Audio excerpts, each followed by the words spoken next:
Mo is talking about that. So we'll actually end the show today on Canadian news, because the assassination attempt, what's going on there is actually Canadian news in a roundabout kind of way, because if the United States falls, well, I'll let you know, there won't be anywhere to run. There won't be anywhere to hide. The only thing that you'll be able to do is either comply or fight. And if you fight, you will be targeted, just like now, but worse, on steroids, right? You'll have your bank account frozen because it's central bank digital currency. And I mean, they'll probably come to your house and give your room to a migrant, right? Like, there are all sorts of crazy, crazy things going on. What happens in the United States really does matter in Canada. And so there's lots to get to. Let's get to it. And we're going to start in the United States. Jake says, people aren't realizing yet. You cannot run from what is happening. This is an installation of a worldwide dictatorship in which they are implementing the tyrannical measures systematically. You are going to have to stand your ground and fight in each of your own countries. Yep. Absolutely 100% yes. So Donald Trump was shot at yesterday. That is part and parcel of installing the systemic installation of these tyrannical policies, these tyrannical people. We are in the midst of a coup. It is in the middle of a hot coup. We are moving from a capitalistic system where people who own the companies get a say to stakeholder capitalism, where the people who use the companies get a say, I guess, and that's just communism. Donald Trump stands in the way. They have to get rid of him before they can go after the United States, and they have to get rid of the United States from being a free country, capitalist country, in order to do this to the rest of the world, right? And it's another reason why they've sanctioned Russia and cordoned off Russia, because they can't take Russia and the United States. Although I think there are elements that are active in Russia as well, of a globalist system, right? But they've got inroads in Japan. They've got inroads in Yakuza, like in the Japanese mafia. They've got inroads. So China as well. China's communist, right? So there were language barriers, but the language barriers are falling down. The United States was a barrier to a one world government, but that is being dealt with. That's what they're doing now. That's what this is. That's what the assassination attempt is. And they're moving to create a situation where a one world government can then take on Russia, right? And they're seeding the ground for that right now. That's where when I say they're moving pieces on the chessboard, it's for endgame, right? Like in a chess match, you want to set yourself up for endgame to have more pieces and to be able to destroy the person's king, right? And what the endgame is in this global society is depopulation, one single government, no dissent, and they're moving the pieces to make that happen. This is one of those pieces, and this is a big one, right? This is a big piece, right? So, and this signals, yesterday, this is the day after 9/11. Yesterday, we were in a different paradigm, okay? We were in, Donald Trump says the left is something that they're not, right? And the left claims that they're not what Donald Trump claims they are. And the left claims that Donald Trump is something that he's not, right? A monster, this and that, literally Hitler. And so there are these allegations, these conflicting narratives being thrown around, right? After yesterday, Trump has proof that his is correct, right? And I mean, he's had proof that his is correct for a long time. And the radical left, the violent left, are being exposed. And so they're going to double down. They're going to double down. There's no other way. There's no other way. They're either going to lose or they're going to lose. So they double down, right? It's going to get worse before November. That's what I'm telling you. Wall Street Silver says, looks like a bullet clipped Trump's ear. Will the Democrats condemn this? No. Will they encourage their violent supporters to try again? Yes. And I'll show you that they are doing that. I'll show you later in the show. The Post Millennial says, 1 month ago, here's Alex Jones talking about how they're going to try and kill Trump. Here we go. Alex, I have to ask you, and I'm going to interview you for a minute. Alex, what do you think they'll do to President Trump between now and Election Day? You're reading my mind. What will they do to him? God literally gave us Donald Trump imperfect as most men or women that God raises up in history. But he is a man of steel. He is a man who has ice water in his veins. He is a man who gets stronger under attack. And so they have already put him through hell with all these show trials and rigged courts, civil and criminal. And they are going to try to assassinate President Trump. Make no mistake about that. They are going to try to pull out all the stops. And so we've got to pray for President Trump many times a day. Okay, so a month ago, right? More than a month ago, Tucker Carlson is talking, and he's saying there's nowhere else to go. Like they have to, not they have to, but this is where the direction is going. I think this is the one. I think the future holds. Is it? I don't know. I mean, are they going to let Trump be president? Of course. I mean, look, if they protested him, they called him names. He won anyway. They impeached him twice on ridiculous pretenses. They fabricated a lot about what happened on January. Sorry, I listened to this in 2x speed, so it sounds normal to me. I thought this guy sounded like he was talking slow. So apologies for having it at 2 times speed. We'll restart at normal speed. Again, that sounded normal to me until Tucker started talking, and I realized he sounded normal to me, so I should slow it down. Here we go. Do you think the future holds? Is it? I don't know. I mean, are they going to let Trump be president? Of course. I mean, look, if, they protested him, they called him names. He won anyway. They impeached him twice on ridiculous pretenses. They fabricated a lot about what happened on January 6th in order to impeach him again. It didn't work. He came back. Then they indicted him. It didn't work. He became more popular. Then they indicted him 3 more times, and every single time his popularity rose. So if you begin with criticism, then you go to protest, then you go to impeachment, now you go to indictment, and none of them work, what's next? I mean, graph it out, man. We're speeding toward assassination, obviously, and no one will say that, but I don't know how you can reach that conclusion. You know what I mean? Like, they have decided, permanent Washington, both parties have decided that there's something about Trump that's so threatening to them, they just can't have him. I mean, they're putting him on trial in March of next year in the J6 case, which basically consists of trying to send him to prison for the rest of his life for complaining about the last election. That's literally what it is. Again, if this were happening in Moldova, the State Department would issue an all-hands-on-deck order to let the world know this is not a legitimate government. Okay, so they're going to try and kill him.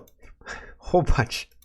Noda says Trump was asked by Tucker Carlson, are you worried they're going to try and kill you? And then Trump goes off on, he doesn't say he's worried. Here we go. It started with protests against you, massive protests, right. Organized protests by the left, and then it moved to impeachment twice. Right. And now indictment. I mean, the next stage is violence. Are you worried that they're going to try and kill you? Why wouldn't they try and kill you, honestly? They're savage animals. They are people that are sick, really sick. You have great people in the Democrat Party. You have great people that are Democrats. Most of the people in our country are fantastic, and I'm representing everybody. I'm not just Republicans or conservatives. Right. I represent everybody. I'm the president of everybody. But I've seen what they do. I've seen the lengths that they go to. It started with protests against you, massive. So, I mean, I would say that's a bit of a dodge, right? Maybe I didn't hear the rest of the answer. But he didn't answer the question. Why wouldn't they kill you? Well, I represent everybody. I represent Republicans and conservatives, right? He just goes to the stump speech, which, fair, right? Whatever, he's a politician. So here's Wall Street Apes. This is, again, 1 month ago. And Tucker says they're looking for a green light to kill him. And I don't mean to dwell on this. I'm just saying, we saw this coming a long, long time ago, okay? But let me ask you, the convictions come down 34 yesterday, and your father goes out there and just basically raises the middle finger and says, we're going to win anyway. This was a rigged, disgraceful trial. The real verdict is going to be November 5th by the people, and they know what happened here, and everybody knows what happened here. And within hours, Benny Thompson of Mississippi, who's a monster, Democratic congressman, introduces legislation to pull his Secret Service. Yeah. So basically they're saying, okay, we'll kill you now. If he goes to prison, we want to pull his Secret Service. So basically, if we put him in a cell, we're going to put him in a place where he could be murdered. But that's a death threat. Of course it is, but from a member of Congress. Again, should it surprise us? I mean, you look at half the congressmen, get in their faces, make them feel it. I mean, they can say these things and they are lauded as heroes. If we said something even remotely like that, we're literally inciting violence. Death threats are okay if they're against Trump. Right? So that's interesting. This is a photo. Apparently they caught the bullet. In the photo, you can see a gray streak. I don't know. It's probably photoshopped. Take everything on the internet with a grain of salt. But Luke says this is one of the craziest photos ever. Pretty wild. If it's real, right? If real, big if true. Hodge Twin says Trump just got shot in the head and got up like a gangster and fist pumped. Okay, so this is what happened.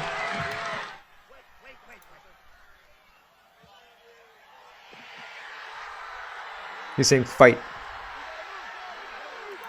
And the crowd is excited, right? There are people who are excited. Somebody said, why aren't the crowds scattering? Because there are gunshots ringing out. And my immediate thought was because they're willing to fight, because they want to see who is shooting so they could rip them apart limb from limb, right? Like that's why they weren't running, because they were turning around looking to fight. FBI, Phil says FBI investigating the shooting of Donald Trump as an assassination attempt. So the FBI, don't hold your breath. It would be like the RCMP investigating, I don't know, Nova Scotia, right? Like these people take investigations to bury them. It's not going to result in something that is going to be actionable or anything like that. I would be very shocked, right? I'd be very shocked if Christopher Wray came out and said, we got him, right? Like we figured out the conspiracy and Christopher Wray was the time. Never mind, right? Like it's not going to happen. It's not going to happen. Kira says this is the hardest picture of all time. So Trump's got blood on his face because his ear got hit, and he's fist pumping to the audience, right? So he is saying fight. V says from front row eyewitness. Katie says just spoke on the phone to Ambassador Kip Tom, who is sitting in the front row at the Trump rally. He told me he believes there were two shooters, saying shots at President Trump came from different directions. He also saw others get hit. So yes, there certainly were victims, but listen, there are victims in false flags too. There are a lot of people who in the Canada Poly chat online, and a lot of people have a very gauche reaction. Like if you say this was staged, people are like, oh no, it definitely wasn't staged because people died. People die in false flags. So it could be staged by the CIA, staged by all sorts of different actors. The only one I can't see is Trump campaign staging it, because you don't put your candidate in front of a bullet. So I don't know. But other than that, it could be staged by any number of actors. And the two shooters yesterday, I thought there were two dead, one in the audience, one on the roof. And then it turns out the one in the audience was actually a victim of the shooter from the roof. So that's the only time I've heard two shooters. Everything else has been one shooter, and he was neutralized. He was killed on the roof, and we'll get there in a minute. Elon Musk takes a shooting, but here he is. He says, I fully endorse President Trump and hope for his rapid recovery. So Elon Musk is publicly endorsing President Trump now. And Russell Brand says, and now look at this iconic image. I can't see how he can lose in November. Well, there is one way. If he's not there, right? If he's dead, he can't win. If he's dead, and that's the goal of the radical left at this point in time. Cat Turd says the most dangerous, violent rhetoric against Trump came from The View, Morning Joe, Liz Cheney, Adam Kinzinger, the Democrat Party, Joe Biden, Nancy Pelosi, CNN, MSNBC, Rob Reiner, Stephen King, Mark Hamill, Rachel Maddow, George Clooney, The Lincoln Project, Robert De Niro, and many others. This has to stop. They're out of control. So their rhetoric, and here's a sampling of that rhetoric that Cat Turd is talking about, is directly responsible for the radicalization of Antifa, the radicalization of people who climbed up on a roof and shot at the president, right? And that's wild stuff. Like, had JFK lived, right? But like, we're in a wild timeline right now. This is unprecedented, doesn't quite cover it. Here's rhetoric from the left. Here we go. I just don't even know why there aren't uprisings all over the country, and maybe there will be.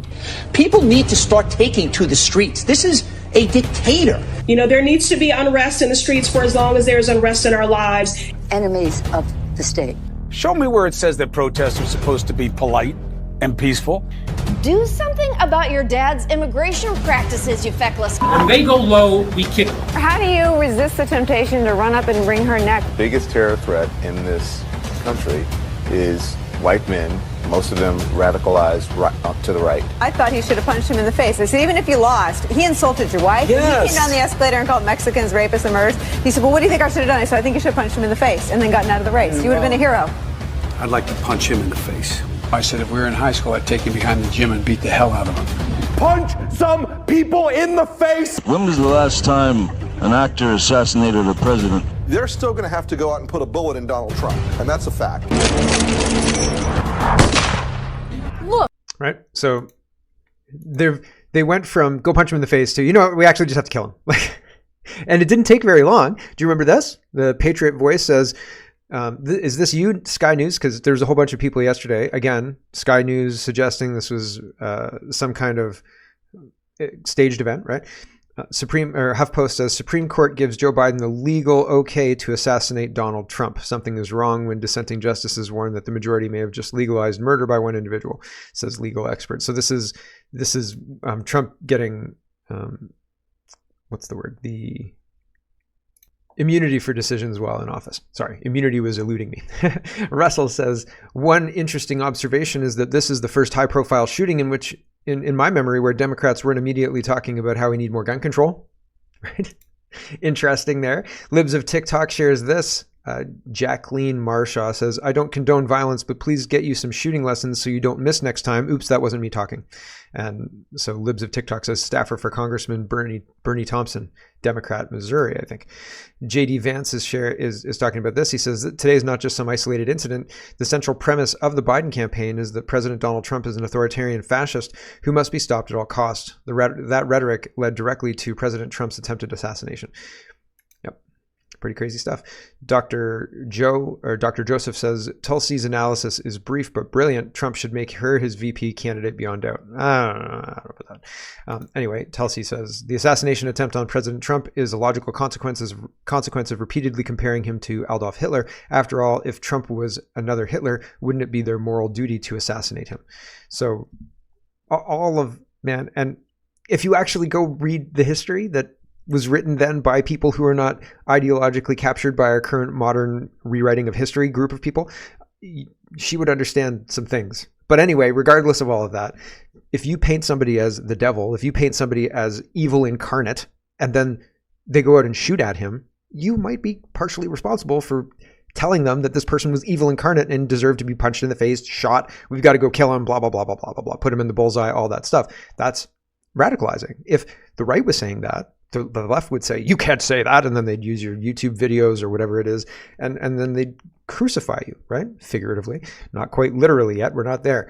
And wokeness says, this man at the rally is 100% spot on. The media did this, so he's yelling at the media, and then the cops walk him on. And I thought, man, like, this man who's yelling, he seems like a person he seems in control to me. He doesn't seem like he's getting out of control.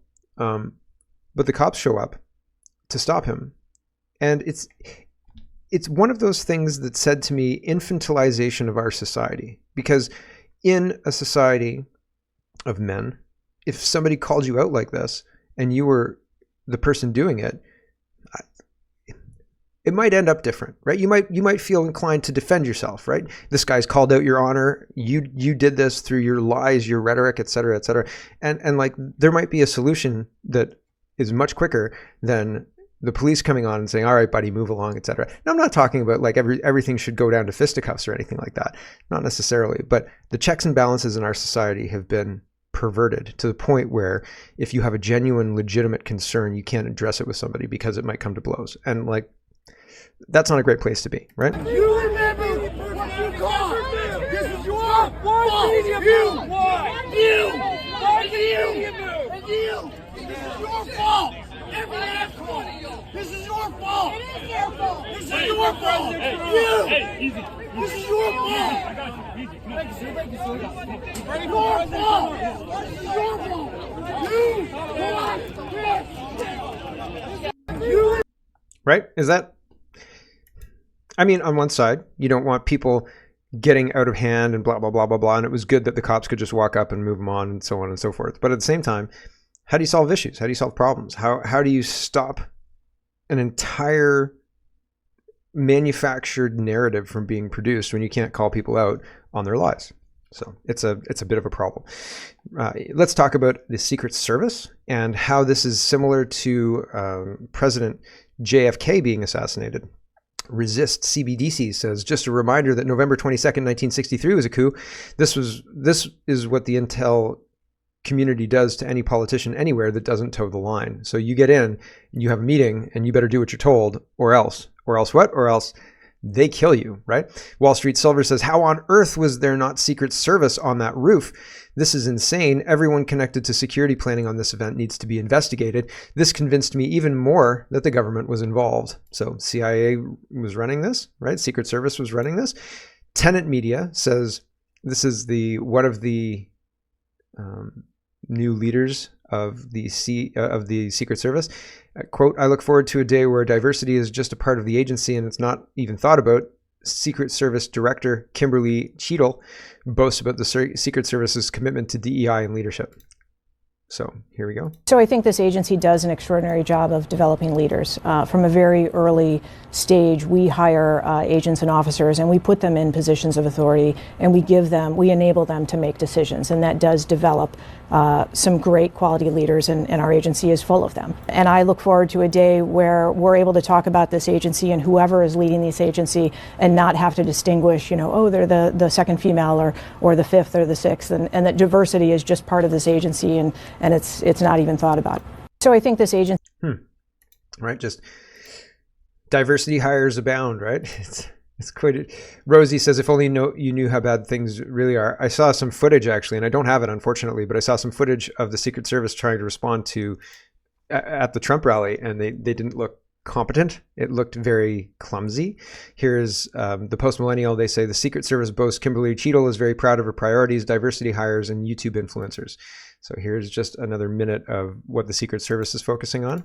To expand hiring, they're aiming to have 30% women recruits by 2030, and even allowed YouTube influencer Michelle Carre to train with agents. But I'm very conscious as I sit in this chair now of making sure that we need to attract diverse candidates and ensure that we are developing and giving opportunities to everybody in our workforce, and particularly women. That workforce will be pivotal for the 2024 campaign season, which for the first time includes a former president who already has lifetime protection. Agents were there when Donald Trump was arraigned in New York. We were able to work. Right. I mean, and the framing of everything here is, if you only knew how bad it really was.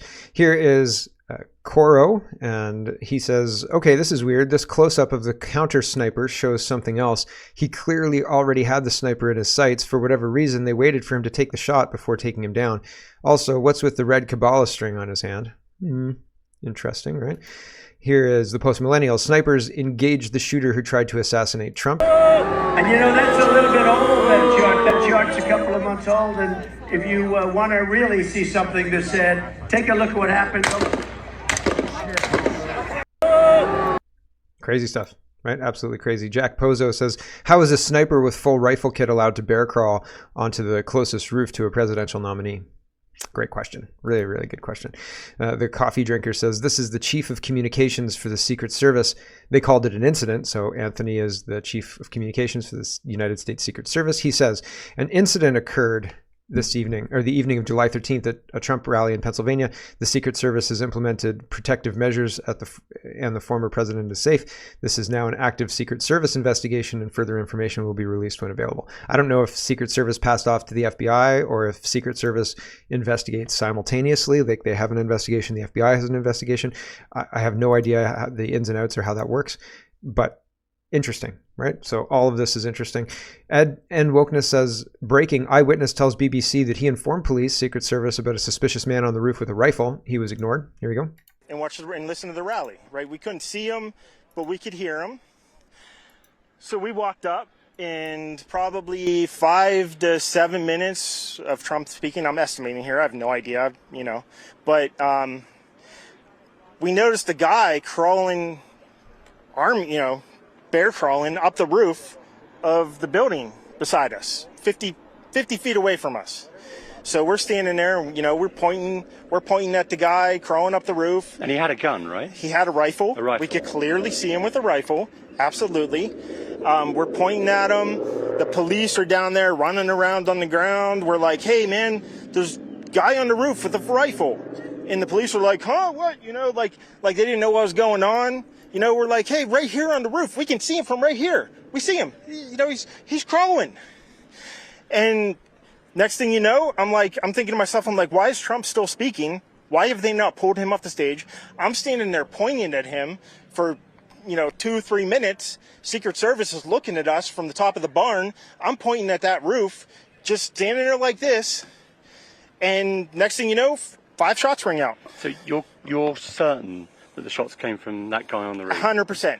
100%. And he was up there for a couple of minutes. He was up you there. You saw him up there for a couple of minutes. Absolutely. At least 3 to 4 minutes. And you were telling police in the Secret Service? We were telling the police. We were pointing at them for the Secret Service, who were looking at us from the top of the barn. They were looking at us the whole time when we were standing by that tree. Could they see binoculars? Could they see him? Probably not, because the roof, the way the slope went, he was behind where they could see. But why is there not Secret Service on all of these roofs here? I mean, this is not a big place. Did you see, I mean, obviously everyone, when the shooting started, everyone was very panicked. Did you see what happened to him at all? Oh, yeah, they blew his head off. Okay, sorry. Secret Service blew his head off. Okay, just be careful because we don't quite know who's watching, but you're pretty sure they shot the guy? Absolutely, 100%. Okay. Yep. You saw that happen? Yep. Okay. Yep. And they blew his head off. Yep. So... holy smoke. And yeah, they blew his head off, right? Colin says, breaking new footage shows Trump rally attendees desperately shouting to law enforcement there's someone with a gun on the roof on top of a structure. How the hell did the rally attendees see the suspect before Secret Service and police? He's got a gun, he's got a gun. They shouted as shots rang out. And you know, that's a little bit... He's got a gun!